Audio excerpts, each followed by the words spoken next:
Hello Garrett, my name's Andrew Almack. I'm a huge fan of the work that you've done with E8 supersymmetry, and I'm making this YouTube video to kind of take some of the ideas that you've been working on and also apply some ideas from string theory and create this kind of hybrid theory that's a cool paradigm for examining some phenomena in physics such as dark matter, the Big Bang, etc. So, premise number one in this theory is that all of matter that exists, and all of matter that ever will exist, exists in this geometric shape called the torus. And I know that you've done a lot of research on toruses, but for other YouTubers that don't know what a torus is the only geometric shape that allows for the continuous flow of energy from the inside back out in this continuous loop. So this theory kind of revolves around the Big Bang happening at the center of this torus, and the universe has been expanding from the Big Bang through this torus formation, and eventually it'll reach a point where it'll cross into the lower half of the torus hemisphere, and it'll begin to compact again back into the Big Bang. So everything is in this continual flow of an expanding over the top hemisphere of the torus, and then compacting back in the bottom hemisphere, back into the original Big Bang state. And this makes a lot of sense, really, when you think about Einstein's theory of relativity in space-time, because as you increase your velocity through this space-time torus formation, as you increase your velocity, time, of course, slows down because you're making the torus rotation faster as you speed up your velocity.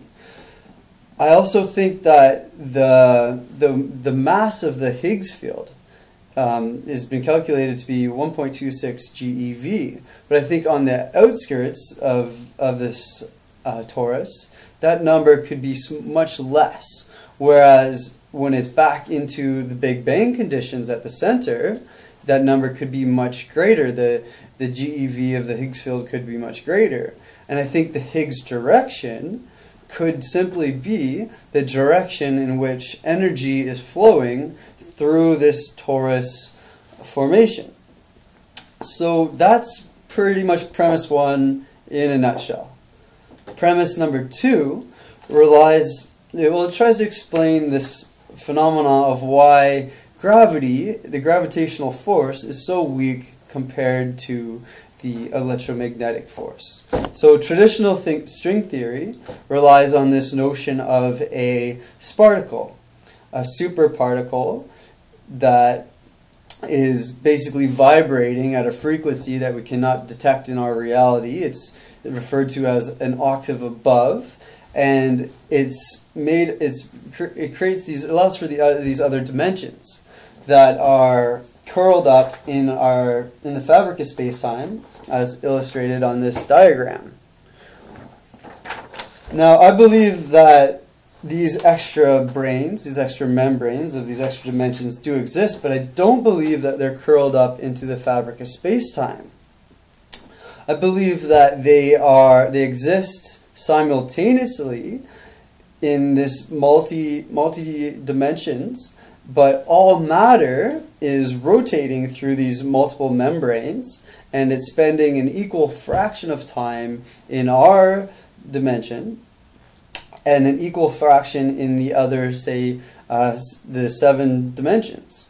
So that it's exiting our dimension and moving at close to the speed of light at a fractional pace through these other dimensions. And that's what creates this huge gap between the gravitational force and the electromagnetic force, because the gravity is split between all these other dimensions. And I think that this phenomena can be used to explain some of the weird kind of elements of quantum mechanics, such as quantum tunneling. So in quantum tunneling, you can note there's several laboratories that you can see two particles, the one particle existing in two different points at the same time. There's several laboratories that can examine this phenomena, and I believe that's the point where the particle is exiting our dimension and then is just coming back through after it's made its rotation through the other 6 or 7 dimensions. So I think that looking at the whole universe as this torus formation with potentially several different membranes, several different branes, where matter is fractionalized between them, in the same kind of analogy that one dimension could be referred to as a fan with just one blade. And when it's spinning very fast, you can't really tell the difference between a fan with one blade spinning and a fan with, say, 7 blades spinning, 7 dimensions in this analogy, so that the fan with one blade spinning and the fan with 7 blades spinning are essentially the same. So because everything's rotating through these multiple dimensions, we can't really notice, especially because it's moving so fast. So the next question I have for you is what could be driving this rotation? And I think that's where the geometric structure, the E8 geometric Lie groups that you've been working on, I think that's where that must be the fundamental driver of this rotation. And I think that the gaps in the E8 pattern, perhaps that has a role to play. And perhaps even the predicted particles in the work that you've been doing, perhaps that has some role in this construct. So I would love to. I have this all kind of done up on a PowerPoint and a lot more elaboration in notes and things. So I'd love to send it to you if you direct message me your email. And that's about it. So thank you again so much for the work that you're doing, and I hope that we can kind of continue this open source movement that you've helped to create by explaining all these different phenomena so well. Thanks for your time.